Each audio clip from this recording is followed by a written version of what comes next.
G'day, this is Ray with more information about life in Thailand. Today I'm going to talk to you about why you should have a pink ID card and how to get one. But before we begin, if you are retiring in Chiang Rai and need help, my wife Jen is a great time, stress and money saving resource. Her contact details are in the description below. Yes, it's true. There is an ID card for foreigners, and best of all, it's pink.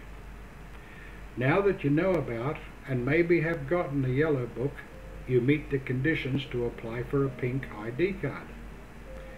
Having this little known form of identification means you don't have to carry your passport around with you to prove who you are, even though most people don't do that anyway, despite it being a legal requirement.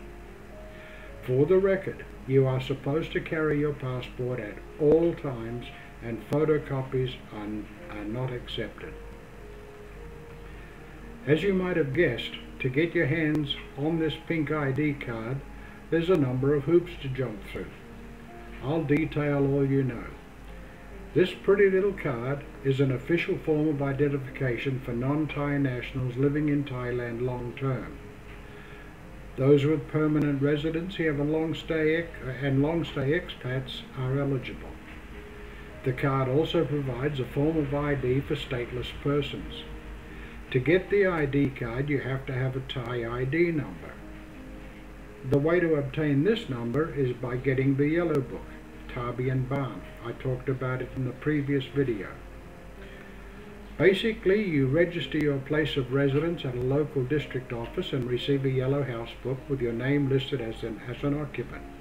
This book comes with an ID number. Thai nationals and permanent residents get a blue book with their ID number inside. Once you have your ID number, you're ready to apply for your pink ID card. This is a list of the documents you'll need to take with you to the local district office known as the AMPER. Every town has one. Passport with visa inside.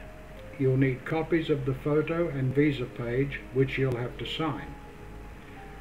Your work permit, if you have one. House registration book, that's a yellow or blue Tabian Ban. Marriage certificate, if you have one. Permanent residency books, if it applies. A birth certificate of Thai children, if you have any. Please note that this list represents the standard requirements. Your local district office may request additional documentation. As previously mentioned, you need to go to a district office in your place of residence. On the day, in addition to your documents, you will require 2 Thai nationals as witnesses to the application. They will require ID cards to verify their status. The witnesses will be verified and your documents processed. Once verified, the officer will take a picture for the photo card and take your fingerprints to put on file. Cards are usually issued the same day, though at busy times you may have to return to collect the card a couple of days later.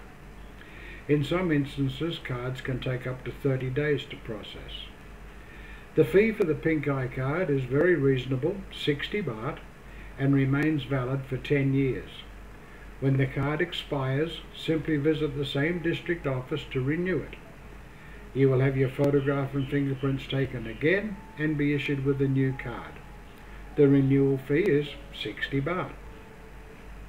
The pink ID card doesn't provide only one significant benefit.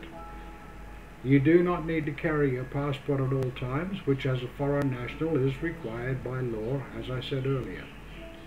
You should be able to fly domestically using this card too, as Thais do with their ID card. At least that's the legal theory. I usually drive wherever I want to go, so I have not tested this yet. It used to be the case that having a pink ID card meant that you would be charged the Thai price at national parks and historical sites. If you didn't know, Thai nationals pay up to 10 times less than foreign nationals for entry at such places. However, this doesn't seem to be the case anymore, certainly not at Doi Intanon or Khao Yai. You may find that you get the concession at smaller local places, but since the card doesn't make you Thai, I wouldn't bank on it. Is the pink ID card worth having? Probably not, unless you had to get a yellow Tabian book, or you do not want to risk losing your passport, in which case you might just go the extra mile and get the ID card.